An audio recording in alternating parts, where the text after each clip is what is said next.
Bé, nosaltres, més que voler recuperar varietats perdudes, el que buscàvem era... Teníem la idea de que a la natura trobaríem varietats resistents perquè si havien sobreviscut durant 50 anys abandonades al mig del bosc o amb vinyes perdudes, vol dir que tenien una certa resistència. Per tant, pensàvem que podíem trobar alguna varietat d'aquestes. I el fruit d'aquests assajos, vam assajar unes 14 varietats, les vam provar, vam veure que realment no eren resistents, perquè quan les passaves del medi salvatge, anem a dir, on estaven abandonades, creixien més o menys 20 centímetres cada any, o sigui, la seva mesa, el creixent, era no més de 20 centímetres, i llavors al passar-les a conreu tradicional, doncs clar, el creixent era d'1 metre, 2 metres, i llavors ja esdevenien sensibles pràcticament com totes les varietats, excepte aquestes dues que tenien una certa resistència, eren com més rústiques, i a més la qualitat del vi ens va agradar molt, és de les que més ens van agradar. I el comportament agronòmic també era molt bo perquè tenen un port molt vertical, que es posen molt bé dins els sarments. Probablement es van abandonar, sobretot el velat, intentant, quan el procés d'assaig, hem vist que el velat no s'adapta massa bé al conreu en vas. El vas li obliga a fer una poda llarga que de seguida té una estructura molt oberta i feble, no gruixuda, i quan carrega de raïm s'obre. I en canvi l'emparrat sí que li queda bé. Probablement es vagi abandonar per aquest motiu. El Marina Rion no ho sabem, perquè no es va deixar de conrear. La Marina Rion és una varietat que jo crec que té molt interès, perquè agronòmicament és molt bona, perquè es posen bé a dins dels filferros quasi bé tota sola, no necessita esporgar-se perquè té els raïms molt exposats, molt ventilats, té una bona producció, sempre millor amb Riester 110 que amb 40 UV, té un bon vigor, és fàcil de collir i el vi que dona és un vi molt interessant perquè té molt bona acidesa i evoluciona molt bé en el temps. És molt fresca, avui aquests vins es busquen, té un aroma molt interessant, recorda una mica el Riesling, entre un Riesling i un Xarel·lo, i té una bona evolució com a vi. De vegades l'evolució dona aquelles notes que donen els Rieslings també, com de petroli, de querosè una mica, però que també la fa interessant com a evolució i com a varietat. Llavors vam creure que és de les més interessants. De fet, la gent que l'han provat, aquí al Penedès hi ha unes 20 hectàrees plantades actualment i que ara esperem que es puguin regularitzar i incloure en el registre de forma legal i bé. I la gent que els tenen, estic parlant potser 20 hectàrees, pot ser repartides en més de 10 o 12 persones, 10 o 12 viticultors, però a tots els agrada molt, tant el comportament agronòmic com el comportament del vi. Un d'ells, que en té 1,5 hectàrees, m'ha dit que en vol plantar 7 hectàrees perquè és que diu, la trobo fantàstica, i a més té una producció molt bona, que pot ser tranquil·lament entre 10 i 12.000 quilos hectàrea, vull dir que és molt interessant.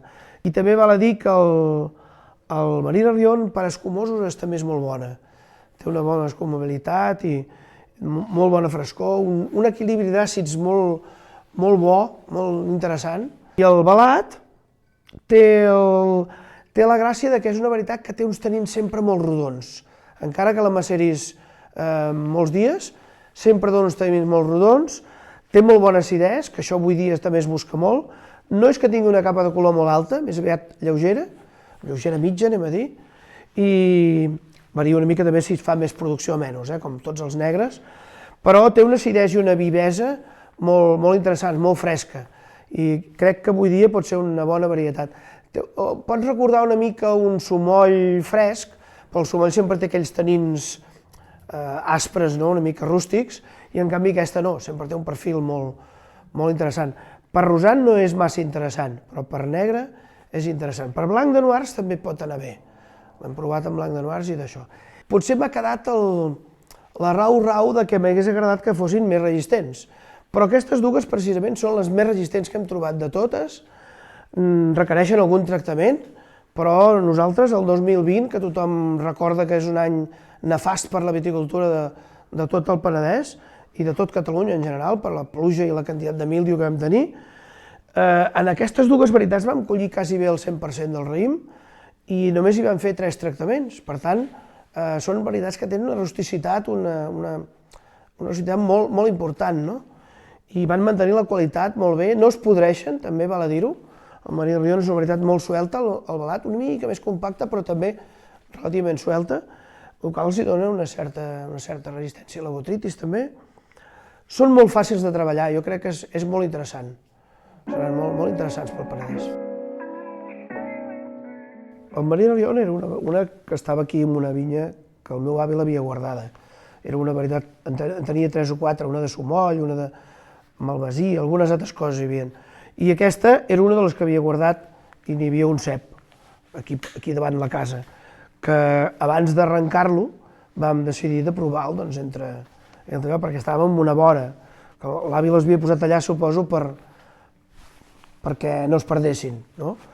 I la velat l'havia vista jo anant en moto per la muntanya fa molts anys i sabia que estava allà, que hi havia un cep allà en una feixa abandonada d'una zona que en diuen el Fondo dels Vidriers, que hi havia hagut forns de vidre, a l'època mitjaval, això, a l'alta edat mitjana, i al moment en què vam fer aquest projecte de recuperar varietats antigues vaig anar a buscar aquell cep, encara era viu, vam poder-lo empeltar i llavors vam fer aquesta prova, no?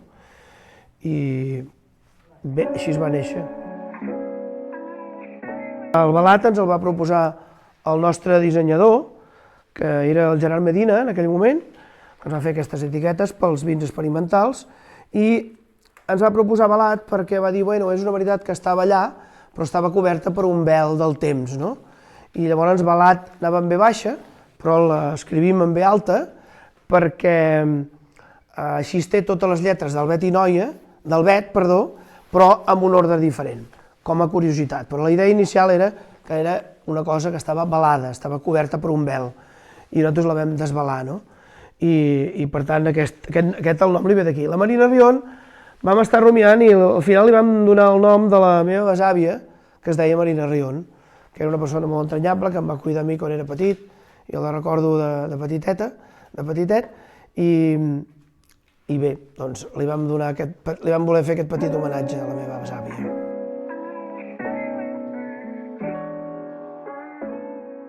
Ara és el part, ja hem fet el part, no? O sigui, les varietats ja estan al món, ja estan reconegudes per la Generalitat de Catalunya, però voldríem que fossin aptes per dir el Penedès, perquè som del Penedès, ens sentim del Penedès i les hem trobat aquí. Per tant, creiem que val la pena que tinguem aquestes varietats. Tant una com l'altra són dues varietats molt interessants. Si ara algú ja en volgués plantar de cara a l'any que ve, aquest any no hi ha ceps, a menys que l'hagin carregat, però nosaltres tenim 2,5 hectàrees que les posem a disposició de tothom qui vulgui agafar fusta, només ens ho ha de dir, li direm on són i se la pot agafar ell tranquil·lament, no hi ha cap inconvenient. Tant la velat com la Marina Rion, en tenim unes 2,5 hectàrees de cada, per tant no hi ha d'haver problemes perquè es puguin plantar aquesta varietat. Ha sigut llarg, però també ha sigut divertit, perquè nosaltres hem anat veient les varietats, les hem anat provant i vam microvinificar cada una de les varietats de 2 maneres diferents. Els negres els fèiem en concepte de vi jove i en concepte de vi de criança, o sigui, collint-lo més verd i més madur, i fèiem un dipòsit de cada. Inicialment aquests vins, amb aquestes etiquetes, ja posa que està prohibida la venda, s'enviaven em sembla que eren a 40 o 50 persones de 28 països, que eren importadors nostres, de vins nostres, o sommeliers reconeguts, o alguns periodistes reconeguts. I llavors buscàvem que ens donessin feedback, que ens donessin quines d'aquestes varietats creien que podien ser interessants, i van coincidir amb aquestes dues, que a nosaltres també ens agradaven molt, però la major part de gent van agradar-los molt aquests 2 vins.